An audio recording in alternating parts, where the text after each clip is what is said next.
함께 기도하겠습니다. 하나님 아버지, 은혜를 감사합니다. 저희들을 아무 자격 없지만 주님 앞으로 불러주셔서 예수 그리스도의 보혈로 우리를 깨끗하게 씻어주시니 감사합니다.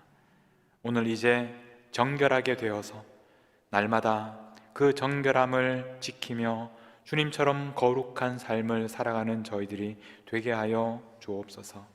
오늘 이 시간 주님께서 오셔서 살아계신 주님을 만날 때 하나님, 우리의 마음이 다시 한번 새롭게 되는, 우리가 회복되고 다시 일어나고 새로운 힘을 얻어서 주님의 뜻을 따라 행하는 저희들, 그런 삶이 되게 하여 주시옵소서. 감사드리며 우리 주 예수 그리스도의 이름으로 기도하옵나이다. 아멘. 여러분, 한 주간 잘 지내셨습니까? 오늘 여러분들과 함께 이 신앙생활의 베이직에 대해서 이제 3주째 나누고 있습니다. 지난 시간에는 저희가 주일 성수에 대해서, 그리고 11조에 대해서 여러분들과 나누었고, 오늘 제목을 보면 술과 담배입니다. 여러분 중에서 이 술과 담배, 지금 이 제목만 보고도 마음에 찔리는 분들이 계실 텐데 얼른 끊으시기 바랍니다. 신앙생활에서 이 술과 담배의 문제가 중요한 이유는 이것들이 우리의 몸 안에 들어오는 것들이기 때문에 그렇습니다. 근데 우리의 몸은 어떤 몸입니까? 우리의 몸은 예수님의 것입니다. 우리의 몸은 하나님의 성전입니다. 우리 안에는 성령께서 계십니다. 그런 우리의 몸에 다른 것이 들어올 때 이것이 서로 충돌하게 되는 것입니다. 그래서 우리가 이 술과 담배 문제를 우리가 중요하게 생각하고 한국교회에서는 전통적으로 술과 담배를 금해 왔습니다. 어떤 분들은 이제 이런 제목이나 또 이야기를 들으면서 좀 하기는 하지만 이게 뭐가 문제냐, 그렇게 말씀하는 분들도 계실 겁니다. 술, 담배 하는 것이 죄냐? 성경에 그런 구절이 어디 있느냐? 술 취하지 말라 그랬지 술 마시지 말라고 누가 그랬냐? 그런 말씀을 하시는 분들이 있습니다. 담배에 대해서는 특히 더합니다. 담배에 대해서 성경에서 무슨 담배를 피지 말라는 얘기가 어디 있느냐? 그런 말씀이 없습니다. 왜냐하면 성경 그 시절에는 담배가 없었거든요. 나중에 이렇게 아메리카 대륙에서 건너온 것이 담배이기 때문에 없었습니다. 그때. 우리 믿음의 선배들이 이제 이 문제를 가지고 또 고민도 하고 씨름을 했던 그런 기록들을 여러분들에게 한 가지 소개를 드리려고 합니다. 1903년도, 지금부터 120년 전에 신학월보라는 우리 감리교에서 만든 신학 그런 잡지가 있었는데 여기에 실린 내용입니다. 한번 슬라이드를 보여주시죠. 자, 이렇게 오랜만에 여러분 이렇게 세로로 적는, 예전에 이렇게 한글을 이렇게 세로로 적는 시절이 있었습니다. 근데 여기에 보면 제가 표시해둔 저 제목에 보면 술로 문답함, 이런 제목이에요. 술로 문답함. 이것이 어떤 내용이냐면 평안도에 살던 김주련이라는 분이 계셨는데 한 연세가 60 정도 되시는 분이셨습니다. 이분이 이제 교회에 와서 개종을 하게 되었는데 제일 큰 고민이 술 문제입니다. 60평생을 술을 즐겼는데 교회에 오니까 술을 먹지 말라는 것입니다.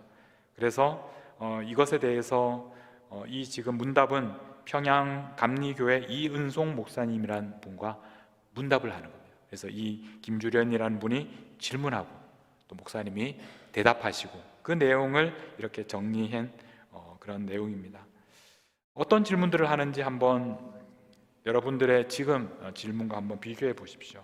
그 당시 맞춤법대로 이렇게 읽으면 조금 이제 어색할 수도 있는데 어쨌든 한번 그 당시 맞춤법대로 읽어보겠습니다.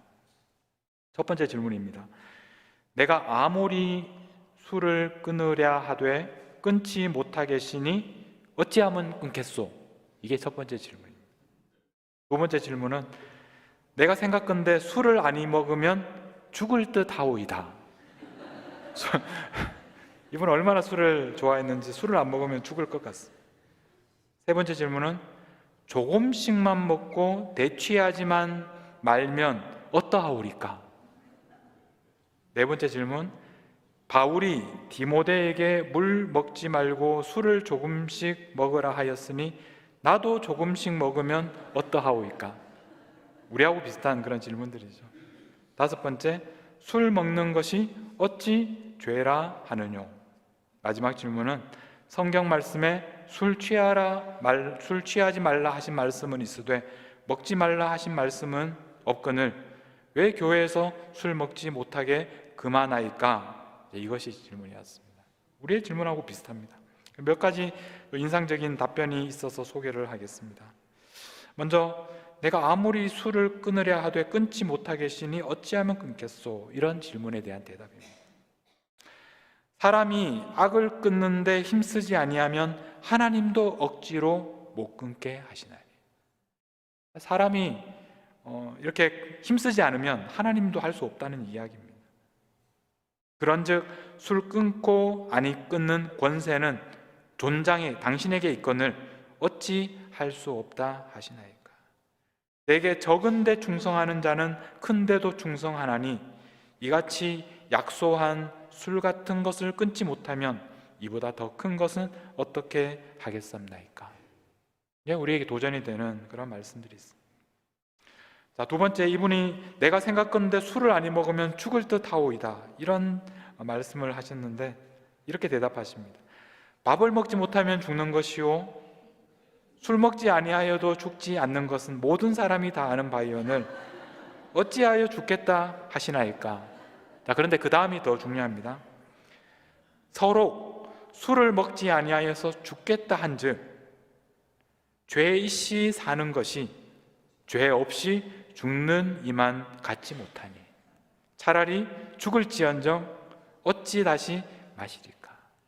차라리 죽는 게 낫다는 겁니다. 죄를 짓고 살 거면. 한 가지만 더 소개하겠습니다. 술 먹는 것이 어찌 죄라 하느뇨? 이런 질문에 대해서 이렇게 대답합니다. 술은 사람을 취하게 하는 독약뿐 아니라 또한 양심을 망케 하여 모든 죄의 근원이 이 술에서 나는 것이니 말할진대 술은 곧 죄의 뿌리라 맡하옵나이다. 또한 우리 몸은 하나님의 성전이라 만일 술을 먹으면 이는 곧 성전을 더럽게 하고 하나님을 욕보이는 것이니 어찌 이에서 더 큰 죄가 없사오리까. 이렇게 대답합니다. 이렇게 문답을 한 다음에 사흘 뒤에 이 분이 김주련이라는 이 분이 이제 술을 끊겠다라는 맹세문을 지어가지고 와서 술 문답 맹세문, 이렇게 제목이 이 잡지에 같이 들어 있습니다. 근데 그 내용을 읽어보면 이렇게 시작합니다. 슬프다, 이렇게 시작합니다. 그러면서 내가 비록 술을 사랑하나 이러면서 이제 자기가 어떤 대목에서 은혜를 받았는지를 이야기하는데, 이제 선생 말씀에 죄이시 사는 것이 어찌 죄 없이 죽는 것만 못하다, 이렇게 말하는 그 말씀을 듣고 이분은 어떻게 은혜를 받았느냐 하면, 이것이 공자의 말씀에 아침에 도를 듣고 저녁에 죽는 것이 가하다 하신 말씀이 아니에요. 이분은 유학자니까 공자의 그 말씀을 이렇게 말씀과 연결해서 은혜를 받은 겁니다.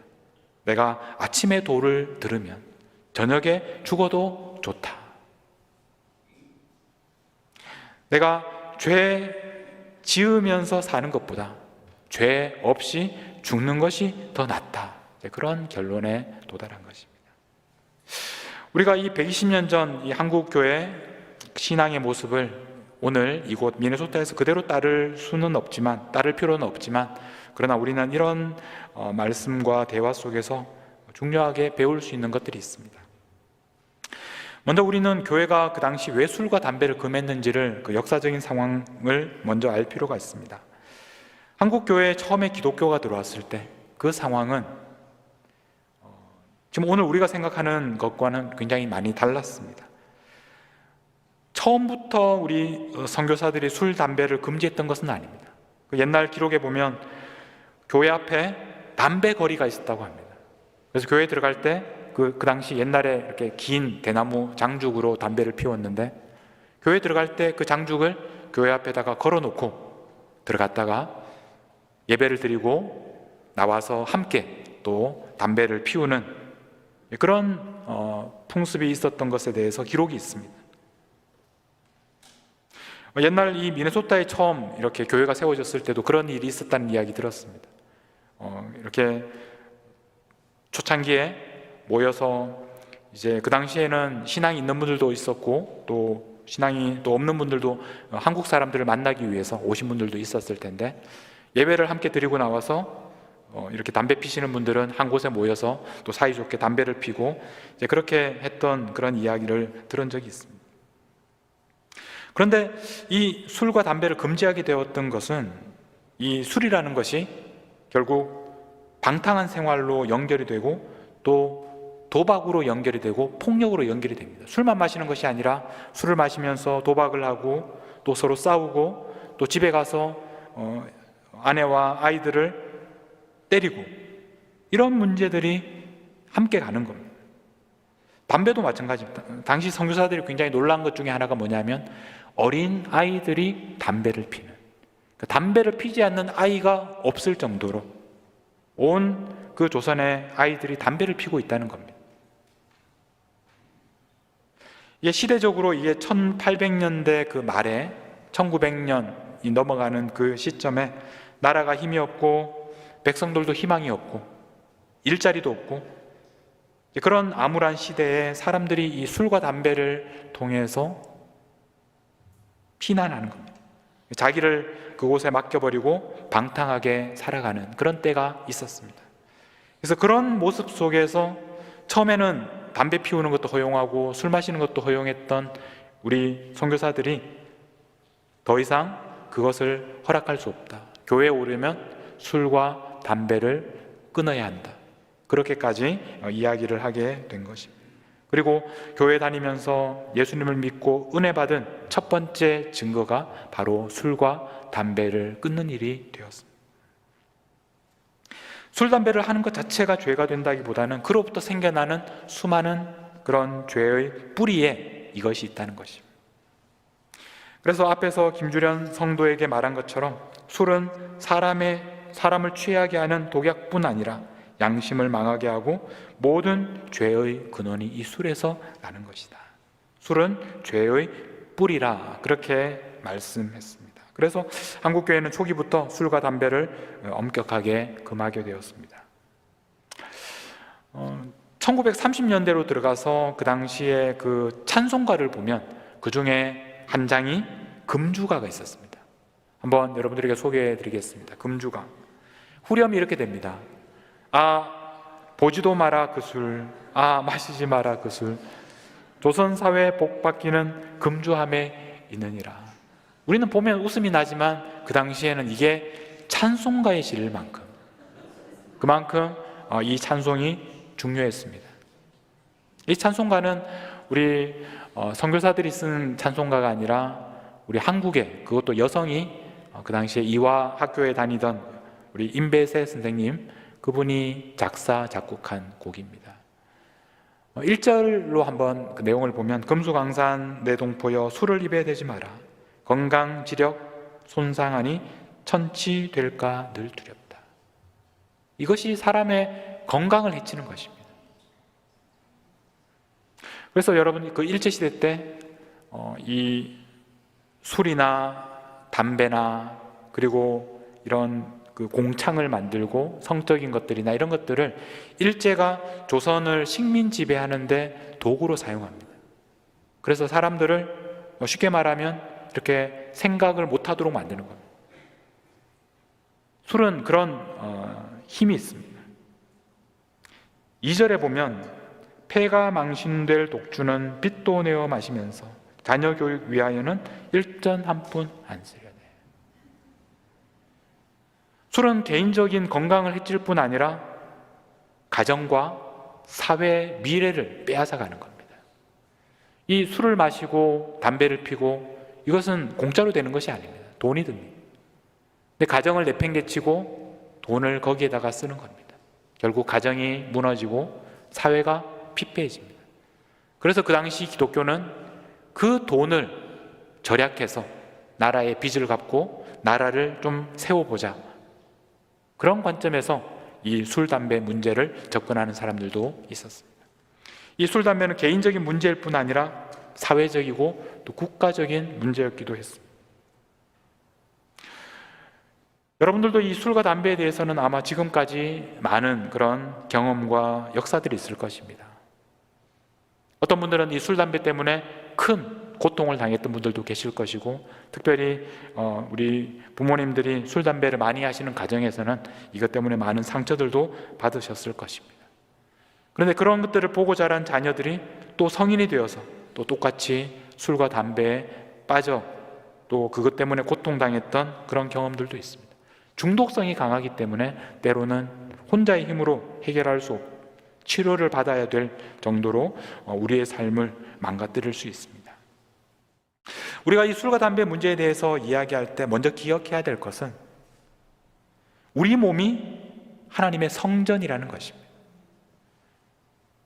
고린도전서 3장 16절 말씀, 너희는 너희가 하나님의 성전인 것과 하나님의 성령이 너희 안에 계시는 것을 알지 못하느냐. 우리 안에 하나님의 성령이 계신다. 우리가 하나님의 성전이다. 우리가 술과 담배를 우리 몸 안으로 받아들이기 전에 먼저 우리가 누구인지, 우리 안에 누가 계시는지 이것을 기억하는 것입니다. 앞에서 우리 김주련 성도님에게 하셨던 말씀 중에 아까 읽어드렸던 말씀, 그런 말씀이 있었습니다. 또한 우리 몸은 하나님의 성전이라 만일 술을 먹으면 이는 곧 성전을 더럽게 하고 하나님을 욕보이는 것이니 어찌 이에서 더 큰 죄가 없사오리까. 한 구절을 더 보겠습니다. 로마서 14장 8절. 우리가 아까 처음에 봉독했던 말씀입니다. 우리가 살아도 주를 위하여 살고 죽어도 주를 위하여 죽나니 그러므로 사나 죽으나 우리가 누구의 것입니까? 주의 것입니다. 우리가 오해하는 것 중에 하나는 우리 몸은 우리의 것이기 때문에 내가 마음대로 할 수 있다는 오해입니다. 그러나 예수님을 믿는다는 것은 그런 것이 아닙니다. 우리가 예수님을 믿을 때 우리의 몸은 주님의 것이 됩니다. 사나 죽으나 우리는 주의 것입니다. 우리의 몸은 우리의 것이 아닙니다. 우리의 몸이라고 우리 마음대로 사용해서는 안 된다는 것입니다. 그러므로 여러분들에게 먼저 부탁드립니다. 가능하면 술과 담배를 끊으십시오.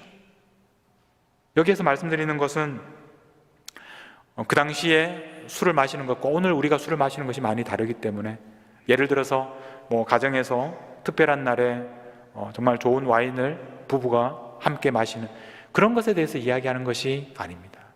여러분들이 잘 분별해서 판단하시기 바랍니다. 여러분, 술과 담배를 가능하면 끊으십시오. 왜냐하면 우리의 몸이 하나님의 성전이기 때문에 그렇습니다. 우리 안에 성령님께서 계시기 때문에, 우리가 주님의 것이기 때문에 우리가 좋아하는 대로 할 수가 없습니다. 우리가 마음대로 사용할 수가 없습니다.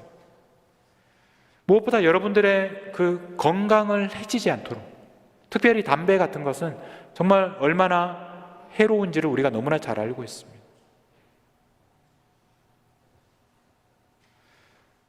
하나님이 거하시는 성전이기 때문에 여러분 소중하게 관리하셔야 됩니다. 그러므로 해로운 것을 여러분 몸 안에 들어오지 않도록 잘 관리하셔야 됩니다. 그리고 그것이 교회와 가정에 덕이 되지 않기 때문에, 여러분들이 하는 그런 습관이 교회 안에서, 가정 안에서 떳떳하게 말할 수 없다면 덕이 되지 않는 그런 행동은 이제 중단하십시오. 끊으십시오. 오랫동안 하던 그런 습관을 끊는 것은 쉽지가 않습니다. 그러나 해야 합니다. 그리고 할 수 있습니다. 우리가 앞에서 그 김주련 성도에게 하신 말씀 중에 이런 말씀이 있었습니다. 사람이 악을 끊는데 힘쓰지 아니하면 하나님도 억지로 못 끊게 하시나니. 우리가 그것을 끊을 수 없는 것은 그 문제의 1차적인 책임은 나에게 있습니다. 내가 결정하지 않기 때문에, 내가 마음에 결단하지 않기 때문에, 우리의 마음의 변화가 없기 때문에 우리가 그렇게 할 수 없습니다. 때로는 중독성이 너무 강해서 우리가 혼자 하기 어려운 것도 있습니다. 그럴 때는 전문가의 도움을 받을 필요도 있고 의학적인 또 도움을 받을 필요가 있습니다. 중요한 것은 내 마음에 결단하는 것입니다. 내 몸이 하나님의 성전이고 내 몸 안에 해로운 것이, 더러운 것이 들어오지 못하도록 내가 마음에 결단하는 것입니다. 그리고 그 결단을 통해서 내가 방법을 찾아가는 것입니다. 두 번째로, 여러분, 술과 담배를 끊는 것이 끝이 아닙니다. 내가 술과 담배를 끊었다, 또는 나는 술과 담배를 하지 않는다, 이것이 끝이 아닙니다. 왜냐하면 오늘 우리들의 삶 속에는 여전히 하나님의 성전에 어울리지 않는, 유익하지 않은 습관과 취미와 여러 가지 다른 종류의 중독들이 우리와 연결되어 있기 때문에 그렇습니다. 120년 전 한국교회는 술과 담배를 금하는 것으로도 정말 좋은 그리스도인이 되었습니다. 오늘 우리 시대는 너무나 복잡한 그런 시대를 살아가고 있고, 오늘날 우리를 중독에 빠뜨리는 것들이 너무나 많이 있습니다. 여기에 있는 저나 여러분 모두 어느 정도는 여러 가지 중독 가운데 빠져 있습니다. 성적인 그런 중독에 빠져 있는 분들도 있을 것이고, 또 여러분 중에는 정말 좋지 않지만 마약 같은 것에 지금 손을 대고 있는 분들도 계실 겁니다. 음란한 그런 영상에 중독되어 있는 분들도 계실 것이고, 또는 게임에 중독되신 분들도 있을 겁니다.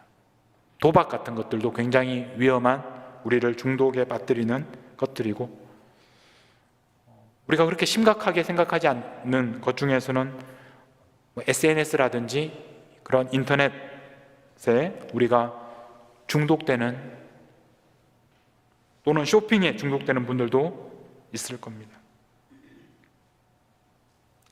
오늘 우리가 끊어버려야 할 수많은 중독들이 있습니다.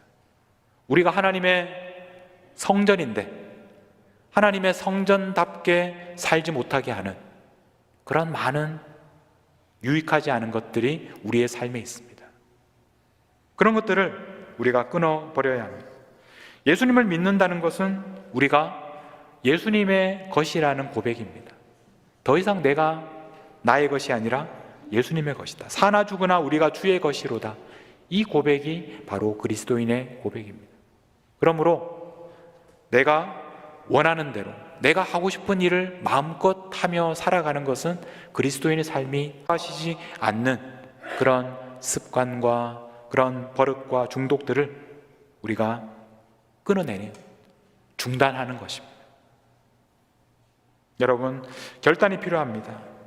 앞에서 우리 120년 전에 그 술 문답을 했던 그 60세 성도님은 그 문답을 한 뒤에 사흘 뒤에 술 문답 맹세문을 지어서 가지고 왔습니다. 자기가 60년 동안 즐겼던 그 술을 이제는 끊겠다. 죄 있이 사는 것이 어찌 죄 없이 죽는 것만 못하다 하는 이 말씀을 듣고 은혜를 받아서 결단하게 됩니다. 쉬운 결단이 아니었을 것입니다. 오늘 우리들에게도 이런 맹세가 필요합니다.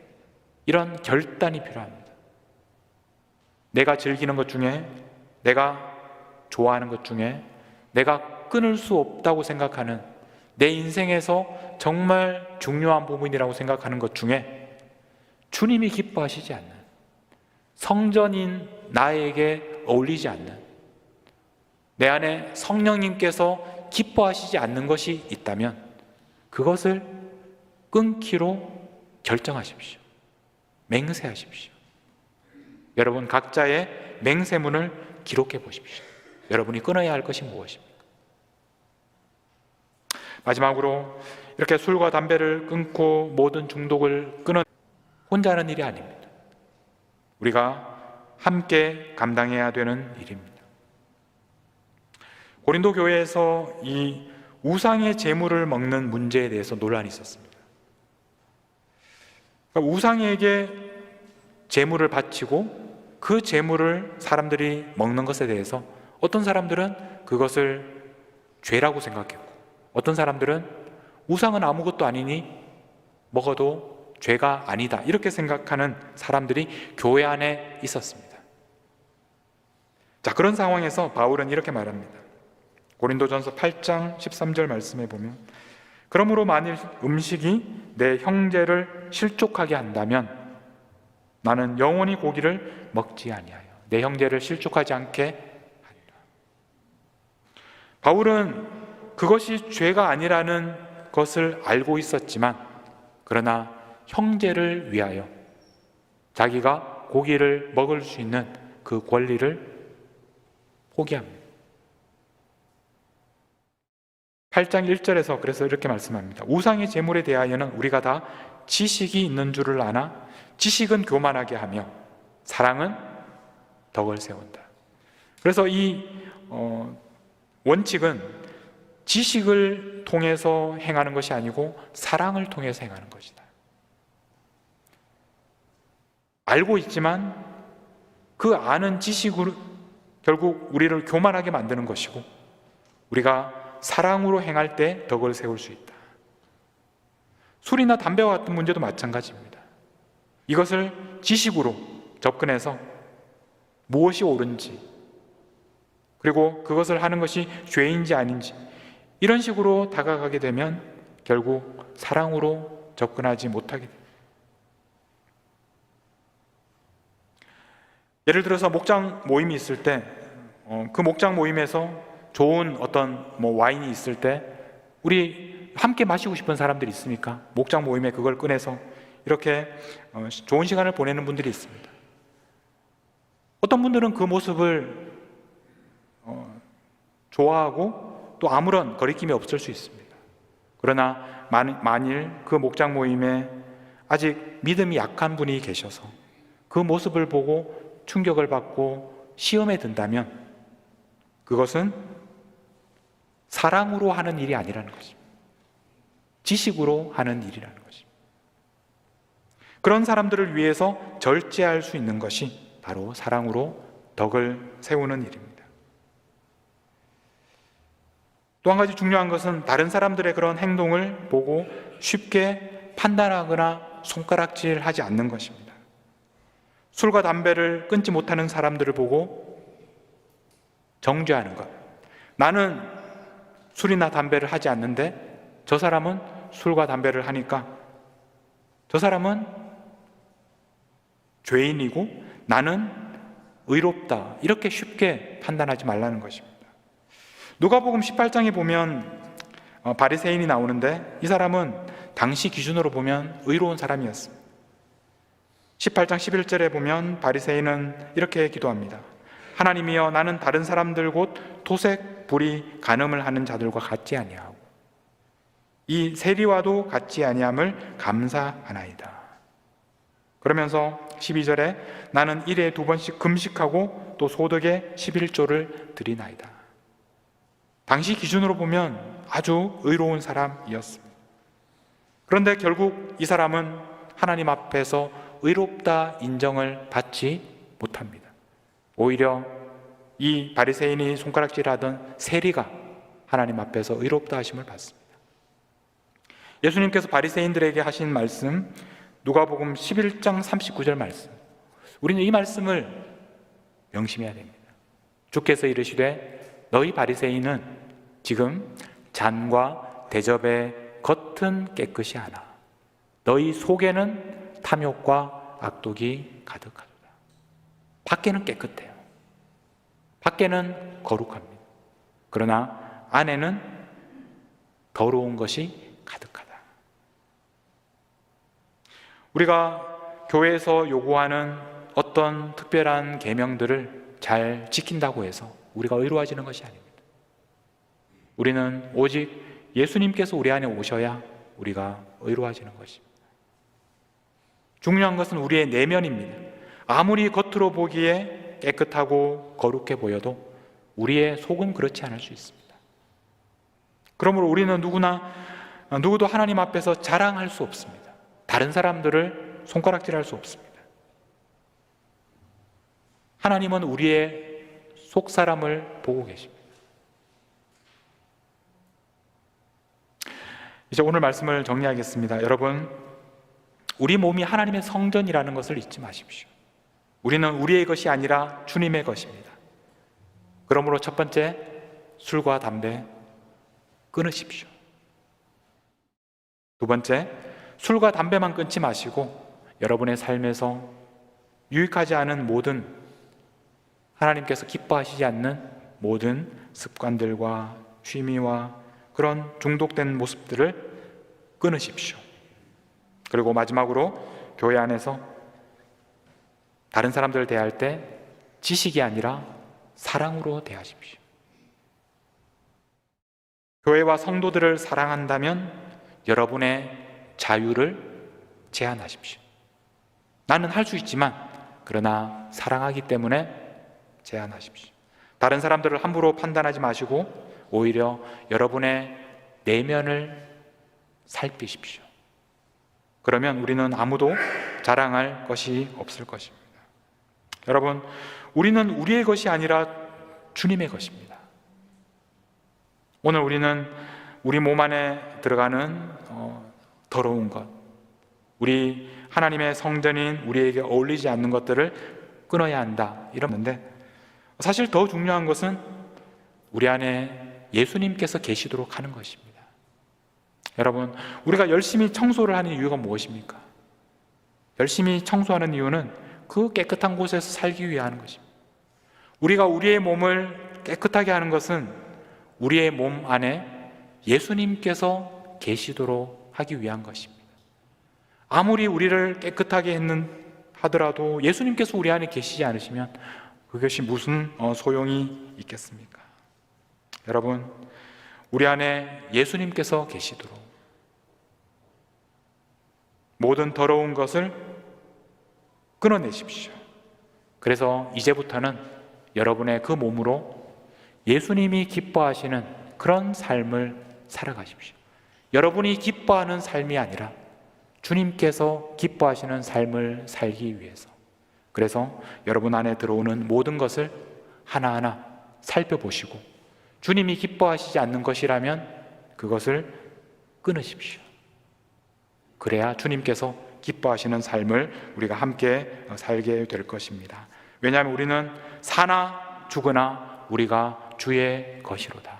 바로 이 말씀 때문입니다. 우리 함께 여러분들과 함께 찬양할 곡은 주의 손에 나의 손을 보게고 찬양입니다. 주님이 우리를 위하여 죽으신 것은 이제는 우리가 우리를 위하여 살지 않고 주님을 위하여 살도록 하기 위해서입니다. 우리 안에 계신 주님, 그 주님께서 살아가시도록 우리의 손이 주님의 손이 되고 우리의 발이 주님의 발이 되고 그런 삶을 살겠다고 우리 마음에 결단하며 우리 찬양을 함께 부르겠습니다.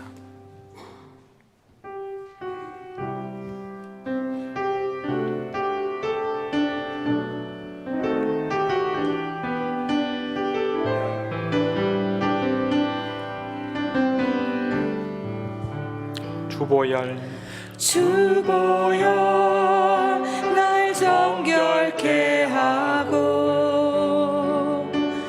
주보혈 날 자유케 하니 주 앞에 나 예배하는 이 시간 나의 모든 것을 주께 드리네. 주의 손 날 위에 지키셨고 주의 손 날 위에 지키셨고 주의 발 날 위에 박히셨습니다. 주의 발 날 위에 박히셨으니 이제는 내가 사는 것이 아니요 이제는 내가 사는 것이 아니 오직 주를 위해 오직 사는 주를 것이라. 위해 사는 것이라. 주의 손에 나의 손을 보게고 주의 손에 나의 손을 보내고 또 주의 발에 또 주의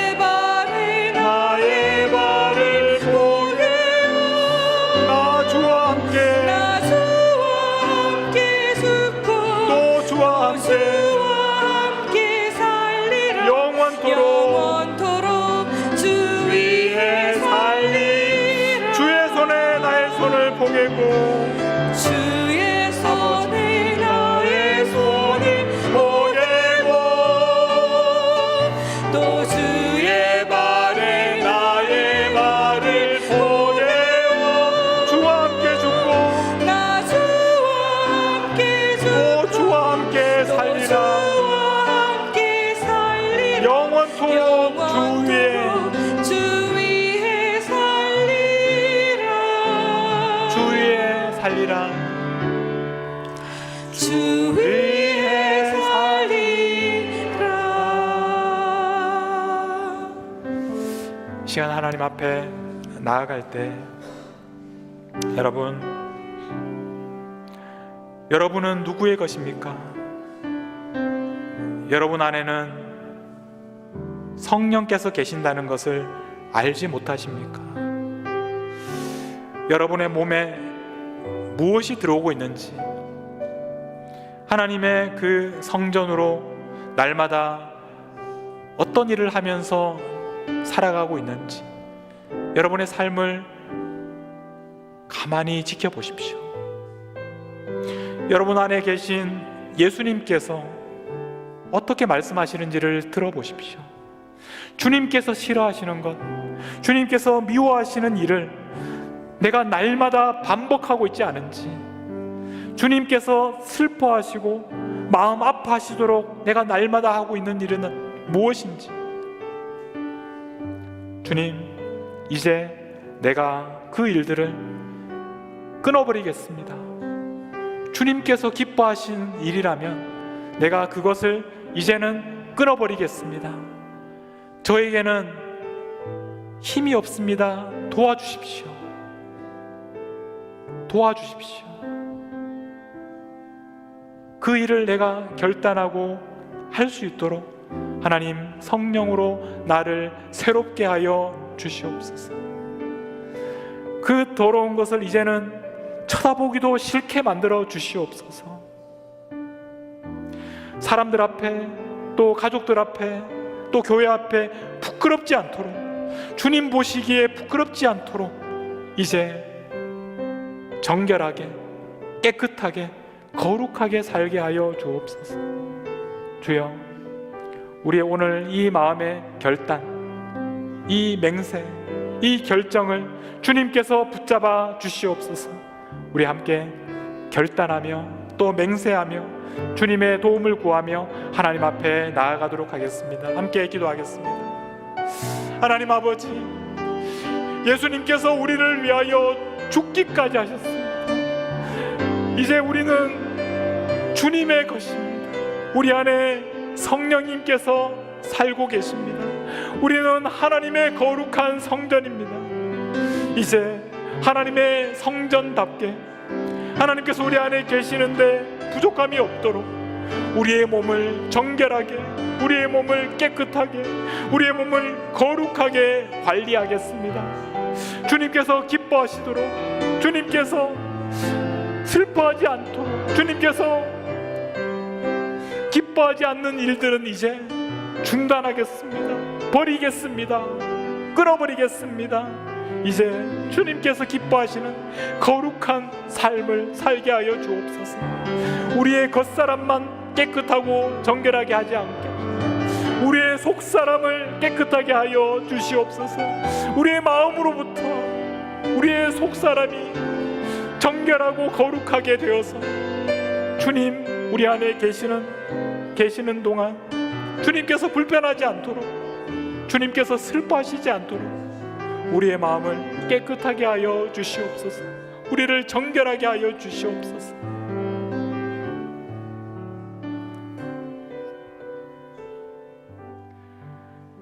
하나님 아버지, 우리의 몸을 하나님의 성전으로 만들어 주셔서 우리 안에 오셔서 우리와 함께 하시니 감사합니다.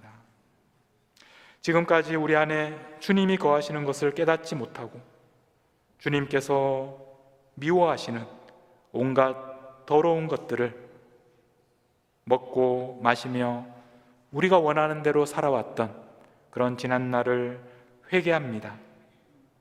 이제 돌아서겠습니다. 이제 하나님께서 싫어하시는 일들 이제 끊어버리겠습니다.